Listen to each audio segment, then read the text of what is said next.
हम पढ़ रहे थे कि बिल डब्ल्यू किस तरीके से ग्रेटिट्यूड एक्सप्रेस कर रहा है अपना अलग अलग लोगों के प्रति।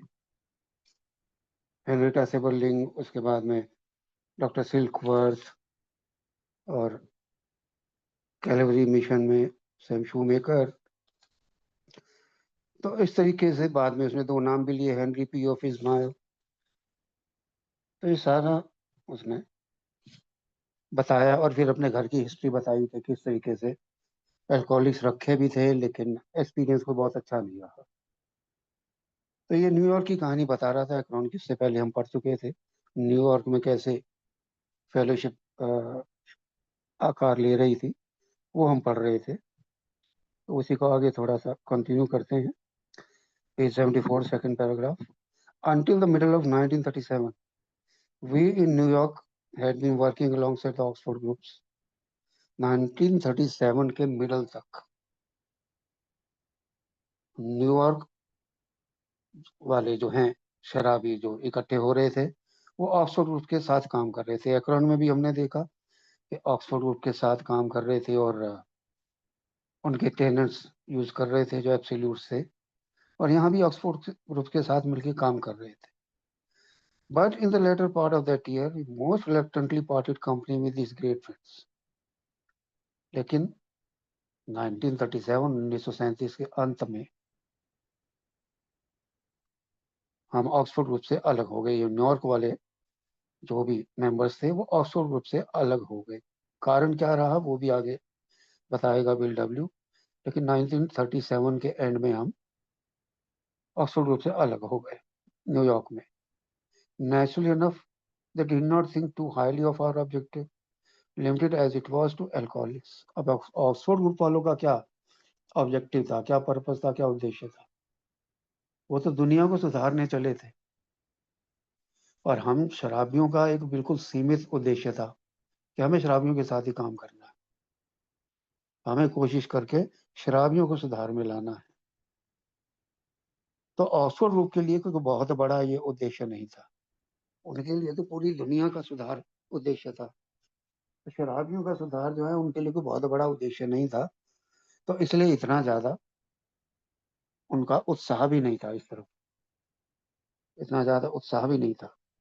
तो इस वजह से वो कह रहा कि हम बड़े ही हिचकिचाहट के साथ,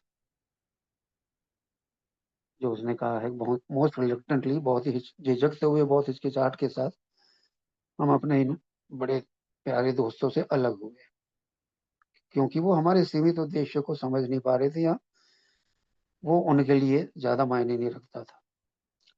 From our point of view, we felt very sure we couldn't do much about helping the offshore groups to save the whole world. बात भी सही है कि एक दृष्टिकोण से देखें, या उस समय ए नहीं था तो जो न्यूयॉर्क ग्रुपर्स थे उनके दृष्टिकोण से देखा जाए, तो बिल डब्ल्यू का कहना है कि हमारे दृष्टिकोण से हम ऑक्सफोर्ड ग्रुप की उनके उद्देश्य में कोई ज्यादा मदद नहीं कर सकते थे। दुनिया को सुधारने का जो उनका उद्देश्य, जो ऑब्जेक्टिव, जो लक्ष्य था, उसमें हम शराबी ज्यादा मदद नहीं कर सकते थे। हम तो अपनी समस्याओं से जूझ रहे थे, हमें अपनी ही सोब्राइटी की पड़ी हुई थी। तो दुनिया को सुधारने में हम क्या मदद करते? But we were becoming more certain every day that we might be able to sober up many alcoholics. दुनिया को सुधारने में तो हम ज्यादा कुछ नहीं कर सकते थे, लेकिन हर गुजरते दिन के साथ ये हमें पक्का होता जा रहा था कि हम कई शराबियों को जरूर सोबर कर सकते हैं। इतना जरूर हमें विश्वास होता जा रहा था, यकीन होता जा रहा था कि हम शराबियों को जरूर जो है सोबर कर सकते हैं। The Oxford groupers had clearly shown us what to do, and just as importantly, we had also learned from them what not to do as far as alcoholics were concerned. अब ये अलग होने की कुछ वजहें, कुछ कारण। पहला तो वो कह रहे ऑक्सफोर्ड ग्रुप से हमने ये तो सीखा कि क्या करना है और क्या करना चाहिए। उनके एब्सोल्यूट से ही हमारे स्टेप्स कुछ हद तक निकल के आए हैं, ये हम जानते हैं। तो ये तो हमने सीखा कि हमें क्या करना है या क्या करना चाहिए, लेकिन उतना ही महत्वपूर्ण ये था कि हमने उनसे सीखा हमें क्या नहीं करना है या क्या नहीं करना चाहिए, और ये आइटैलिक्स में व्हाट नॉट टू डू। जहां तक शराबियों की बात है, as far as alcoholics are concerned, हमने उनसे सीखा कि शराबियों के साथ क्या करना चाहिए और क्या नहीं करना चाहिए। वो भी उतना ही महत्वपूर्ण था, उतना ही इंपॉर्टेंट था। We had found that certain of their ideas and attitudes simply could not be sold to alcoholics. उनके कुछ जो आइडियाज थे, कुछ एटीट्यूड्स, वो शराबियों को रास आने वाले नहीं थे, ना शराबी उन्हें अपनाने वाले थे। ये बड़ा इंटरेस्टिंग और बहुत ही इंसाइटफुल पैराग्राफ है जो अब हम पढ़ रहे हैं। शराबी की जो मानसिकता होती है उसके बारे में बता रहा है कि शराबी को उनके कुछ आइडियाज और कुछ एटीट्यूड्स वो पसंद नहीं आने वाले थे। हम कितना ही उनको कन्विंस करने की कोशिश करते, उनको पसंद नहीं आने वाले थे। For example, drinkers would not take pressure in any form. मेरे ऐसा शराबी दबाव तो ले ही नहीं सकता ना, किसी का भी प्रेशर नहीं लेगा, किसी का भी दबाव में नहीं आएगा। मैं हूँ, मैं तो नंबर वन हूँ,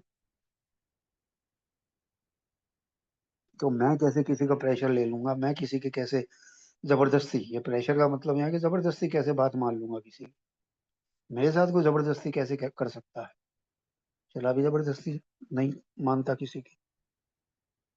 so pressure in any form, किसी भी तरह की जोर जबरदस्ती शराबी नहीं मानता, एक्सेप्टिंग फ्रॉम जॉन बार्लेकॉन हिमसेल्फ। ये जो सुमेश ने डाला है जॉन बार्लेकॉन, तो ये एक अंग्रेजी और स्कॉटिश लोकगीत है। तो ये चीज जबरदस्ती सिर्फ शराब की चलती है मेरे ऊपर, और किसी की नहीं चलती। सिर्फ शराब ही मेरे पे राज कर सकती है, इंसान कोई नहीं कर सकता, या मेरे साथ जबरदस्ती नहीं कर सकता। तो ये चीज जो ऑक्सफोर्ड ग्रुप के टेनेंट्स थे, वो शराबियों के ऊपर सारे काम नहीं करते थे, या पूरी तरह काम नहीं करते थे। सारे तो नहीं कहूंगा, लेकिन पूरी तरह काम नहीं करते थे। They always had to be led not pushed. भाई उनको करके दिखाना पड़ता है शराबियों को, धक्के मार के नहीं चलते वो। मेरे जैसा शराबी धक्का मारने से नहीं चलता, मेरे जैसे शराबी को करके दिखाना पड़ता है। जो सिल्क बर्थ कहता है, वेट और डेप्थ होनी चाहिए, वो तभी होगी जब मैंने किया होगा उस चीज को, या सामने वाले ने किया होगा। तो वो करके दिखाना पड़ता है, तब मानता है मेरे ऐसा शराबी। धक्का मारने से, जबरदस्ती करने से नहीं मानता। वो तो घर वाले भी कर ही रहे थे, करते हैं सबके, बंद कर दो, ये कर दो, वो कर दो, पैसे मत दो, कहाँ मानता हूँ मैं। लेकिन करके दिखाया है जब आप लोगों ने, तब मुझे यकीन हुआ, तब मैं माना। अब दूसरी बात, दे would not stand for the rather aggressive evangelism of the Oxford groups. समाज सुधार, और वो भी आक्रामक तरीके से, अग्रेसिवली। अग्रेसिवली किस तरीके से वो करते थे, वहां पे जो जाता था उसको घुटनों के बल बिठा के जबरदस्ती करवाया जाता था सरेंडर, जबरदस्ती, कि ये करना पड़ेगा। तो एग्रेसिव जो सुधार, समाज सुधार का काम था उनका। फिर वही बात है कि मेरे जैसा शराबी तो मानेगा नहीं। And they would not accept the principles of team guidance for their own personal lives. और वहां पे जो जाता था उसको घेर के बैठ जाते थे, 3 लोग, 4 लोग, 5 लोग, एग्जैक्ट तो मैं नहीं जानता हूँ, लेकिन एक पूरी टीम होती थी जो घेर के बैठ जाती थी उसको बताने के लिए, समझाने के लिए, काउंसलिंग करने के लिए। तो मेरे जैसा शराबी को वो भी बर्दाश्त नहीं होता कि 10 लोग इकट्ठे बैठ के मुझे समझाएं। तभी तो स्पॉन्सरशिप का कंसेप्ट मेरे साथ काम करता है, 1 to 1, जहाँ मैं सब कुछ उगल सकता हूँ। 10 बंदों के बीच में तो मैं कभी खुला ही नहीं, तो मैं अपनी बात कह ही नहीं सकता। और वहां का प्रोसेस, प्रक्रिया, तरीका यही था, the principle of team guidance. अपनी निजी जिंदगी के लिए 10 बंदों को बिठा के मैं सलाहें थोड़ी लूंगा, परामर्श थोड़ी करूंगा, सलाह मशवरा थोड़ी करूंगा। और खासकर जबकि अभी मैं एक्टिव अल्कोहलिक हूँ, तो मैं तो किसी की सुनूंगा ही नहीं ना, मुझे देते रहो गाइडेंस। सो टीम गाइडेंस पसंद नहीं। It was too authoritarian for them. ज्यादा ही तानाशाही वाले काम है ये ज्यादा ही तानाशाही वाले काम है कि 10 लोग मुझ पे सवार हो जाओ और जबरदस्ती अपनी बात मनवाओ, तो वो नहीं होता। In other respects too we found we had to make it slowly. और दूसरे पहलुओं के हिसाब से भी एलडब्ल्यू कहता है कि हमें लगा कि हमें थोड़ा धीरे चलना चाहिए, थोड़ा सा धीरे चलना चाहिए। मतलब मेक हिट स्लोली, जो प्रोग्रेस है वो थोड़ा बहुत तेज नहीं होनी चाहिए, थोड़ी हल्की होनी चाहिए। कारण when first contacted most alcoholics just wanted to find sobriety, nothing else. मैं पहली बार ए में आया था, या मैं किसी के 12 स्टेप करने जाता हूँ, उस समय सबसे पहली जरूरत क्या होती है? शराब रुक जाए किसी तरीके से, सोबर हो जाऊं। बाकी चीजें सब बात की हैं। सबसे पहली जरूरत और सबसे पहली जो इच्छा होती है वो ये होती है कि शराब रुक जाए किसी तरीके से, शराब छूट जाए, बंद हो जाए। तो वो कह रहे हैं कि when first contacted most alcoholic just wanted to find sobriety, nothing else, और कुछ नहीं चाहिए भाई, बस शराब रुक जाए किसी तरीके से, सोबर हो जाऊं। They clung to their other defects, letting go only little by little. बाकी कैरेक्टर डिफेक्ट्स के साथ चिपके रहते हैं और धीरे धीरे थोड़ा थोड़ा करके छोड़ते हैं। वो बात वही है, जैसे जैसे स्टेप्स में आगे बढ़ते हैं, धीरे धीरे थोड़ा थोड़ा करके वो कैरेक्टर डिफेक्ट्स निकलते हैं। तो ये दो बड़ी इंपॉर्टेंट लाइन है कि पहली बार जब शराबी से मिलते हैं तो उसको ज्यादा ज्ञान की जरूरत नहीं होती, वो चाहता है बस किसी तरीके से मेरी शराब रुक जाए। और कैरेक्टर डिफेक्ट्स की बात करें तो वो एकदम से नहीं छोड़ेगा, धीरे धीरे धीरे सब होगा। They simply did not want to get too good too soon. और मेरे ऐसे शराबी आज शराब पी रहे, कल उसको को साधु बन जा, कैरेक्टर डिफेक्ट छोड़ दे अपने सारे, बिल्कुल गुस्सा मत कर, बिल्कुल रिजेंटमेंट मत रख, बिल्कुल तुमको सेक्स के बारे में सोचना ही नहीं है, एकदम साधु बन जाओ तो होगा नहीं। They simply did not want to get too good too soon, कि बहुत जल्दी बहुत अच्छे नहीं बनना भाई, हो जाएगा, करेंगे। और ऑक्सफोर्ड ग्रुप क्या कहता है? The Oxford Group's absolute concepts, absolute purity, absolute honesty, absolute unselfishness, and absolute love were frequently too much for the drunks. और वो शराबी जा रहा है ऑक्सफोर्ड ग्रुप में, और वहां बिठा के एब्सोल्यूट्स की बात कर रहे हैं कि पूरी तरह से तुझे भाई शुद्ध होना पड़ेगा, पूरी तरह से ईमानदार होना पड़ेगा, पूरी तरह से निस्वार्थी होना पड़ेगा, और पूरी तरह से प्यार करना पड़ेगा। अब ये सारा पूरी की पूरी चीजें सारी जो हैं हजम नहीं होती ना, एब्सोल्युटली करना पूरे तरीके से। तो वो रातों रात कैसे हो जाएगा? मेरे को पड़ी है मेरी शराब रुक जाए किसी तरीके से, कर रहा हूं मैं। और वहां पे जाके वो एकदम कहते हैं कि पूरी तरह से निस्वार्थ हो जा, पूरी तरह से शुद्ध हो जा, बिल्कुल अंदर से। 10 आदमियों के बीच, वहां 10 आदमियों के बीच बैठ के अपना 5 5 कदम करो, सारे अपना कैरेक्टर डिफेक्ट स्वीकार करो, कैसे कर लेगा? तो ये कारण रहे, ये were frequently too much for the drugs. शराबियों के लिए तो बहुत ज्यादा है ये सब चीजें रातों रात एक्सेप्ट करना। ये सब कारण रहे, these ideas had to be fed with teaspoons rather than by buckets. Oxford group वाले क्या कर रहे हैं? बाल्टी भर भर के उड़ेल रहे हैं, यानी कि वो एकदम से थोप रहे हैं, वो कह रहे कि भाई बाल्टी नहीं, सिर्फ चाय की चम्मच के साथ दवाई दो उनको, आप बाल्टी भर के दवाई मत पिलाओ। यानी बहुत हल्का डोज रखो, बहुत हल्का डोज रखो, एकदम से भारी डोज मत दो, वो शराबी बिदक जाएगा, भाग जाएगा। तो हल्का हल्का डोज रखो। जैसे हम कोई सिरप लेते हैं तो 1 चम्मच ले लेंगे, 2 चम्मच ले लेंगे, उतना डोज दो।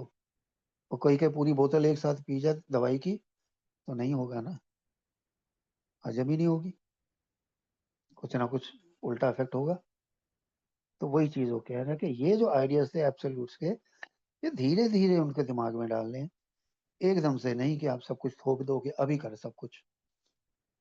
उसे तो पड़ी है कि मेरी शराब रुक जाए किसी तरीके से। Besides the Oxford group's absolutes were expressions peculiar to them. और जो एब्सोल्यूट्स थे ऑक्सफोर्ड ग्रुप के, वो उनके हिसाब से सही थे, उन्हीं पे लिए काम करते थे, उन्हीं के हिसाब से पेक्यूलियर मतलब उन्हीं के लिए थे, क्योंकि वो तो समाज सुधार दुनिया सुधार के चक्कर में थे। तो उनके हिसाब से वो सही थे, जो काम वो कर रहे थे उसके हिसाब से वो एब्सोल्यूट सही थे, उनके लिए सही थे। This was a terminology which might continue to identify us in the public mind with the Oxford groupers, even though we had completely withdrawn from their fellowship. तो अगर हम यही शब्दावली टर्मिनोलॉजी, यही शब्दावली हम इस्तेमाल करते रहते हैं, ये एब्सोल्यूट्स वाली, तो हालांकि हमने उसका साथ छोड़ दिया था, लेकिन लोगों के दिमाग में यही रहता कि हम ऑक्सफोर्ड ग्रुप से जुड़े हुए हैं। तो ये एक और कारण रहा कि एब्सोल्यूट्स वाला कंसेप्ट हमें छोड़ना था, कि अगर हम वही एब्सोल्यूट्स की बात करते रहते और चलते रहते उसी तरीके से, तो लोगों के पास यही इमेज जानी थी, यही सोच जानी थी कि हम ऑक्सफोर्ड ग्रुप के साथ अभी भी जुड़े हुए हैं, जबकि हम पूरी तरह से उनके साथ अलग हो गए। एक पैरा और लेता हूँ, इसी से रिलेटेड है इसलिए ले लेता हूँ। There was yet another difficulty, एक और मुश्किल भी थी। Because of the stigma then attached to the condition, most alcoholics wanted to be anonymous. जो स्टिग्मा, जो दाग, जो धब्बा शराबीपन या शराबियों के ऊपर लगता था कि पागल हैं, बुरे हैं, खराब हैं, जो भी हैं, वो एक शराबीपन को धब्बा माना जाता था। उसकी वजह से ज्यादातर शराबी अनोनिमस रहना चाहते थे। वो नहीं चाहते थे, ये हमने पहले भी पढ़ा है, ये हमने उसके प्रीफेस में भी पढ़ा है एक बुक की, कि ज्यादातर शराबी अनोनिमस रहना चाहते थे। We are afraid also of developing erratic public characters who, through broken anonymity, might get drunk in public and so destroy confidence in us. अब उन लोगों से भी डर लगता था, उन मेंबर से भी, डेवलपिंग erratic public characters, बिगड़े हुए, जनता में जाके या सार्वजनिक तौर पे पीने के बाद वो जो है एनोनिमिटी तोड़ दें अपनी, और फिर हमारा नाम खराब करें, पब्लिक में जाके एनोनिमिटी तोड़ें, फिर पी लें, और फिर हम पे जो लोगों का विश्वास है उसका नाश कर दें, डिस्ट्रॉय द कॉन्फिडेंस इन अस। उन लोगों का भी डर था, इसलिए ये भी एक कारण था। The Oxford groups, on the contrary, depended very much upon the use of prominent names, something that was doubtless all right for them, but mighty hazardous for us. Oxford group का उल्टा था, वो तो जो बड़े बड़े लोग थे, जो हस्तियां थी, जो प्रसिद्ध लोग होते थे, उनके नामों का इस्तेमाल करते थे, उनका इस्तेमाल करते थे प्रचार के लिए, उनके नाम का इस्तेमाल करते थे, उनके लिए सही था, अट्रैक्ट करने के लिए लोगों को, उनके लिए सही था। लेकिन हमारे लिए बहुत खतरनाक था, हमारे लिए बहुत खतरनाक था, हम उस चीज को नहीं कर सकते थे। तो इसलिए ऑक्सफोर्ड ग्रुप से अलग होना जरूरी था। Our debt to them, nevertheless, was and is immense, and so the final breakaway was very painful. तो gratitude, सब कुछ कहने के बाद भी अल्टीमेटली ग्रेटिट्यूड ही, और इमेंस है, बहुत ज़्यादा ग्रेटिट्यूड है उनके प्रति। इन सब के बावजूद भी उनके प्रति डेट कर्जदार हैं हम उनके, जो उनसे हमें मिला है उसके लिए हम उनके कर्जदार हैं, और वो भी बहुत ज़्यादा। इसलिए जो हम अंत में उनसे अलग हुए वो काफ़ी दर्दनाक था, पेनफुल। मतलब तकलीफ तो हुई क्योंकि उसे काफ़ी कुछ मिला था, लेकिन वो नहीं बात बननी थी, इसलिए उनसे अलग होना ही पड़ा। तो लेकिन वो काफ़ी तकलीफ दे था, लेकिन अल्टीमेटली ये सारे जो अगले पीछे पैराग्राफ में कारण बताए उनकी वजह से अलग होना ज़रूरी था। तो हम इसलिए 1937 के एंड में उनसे अलग हो गए ऑक्सफोर्ड ग्रुप से। और उसके बाद में जैसे ये सुमेश भाई ने पिक्चर डाली है, क्लिंटन स्ट्रीट पे ये मीटिंग्स चालू हो गई। तो यहीं पे रुकते हैं जी आज, और धन्यवाद अनुज भाई, थैंक यू वेरी मच।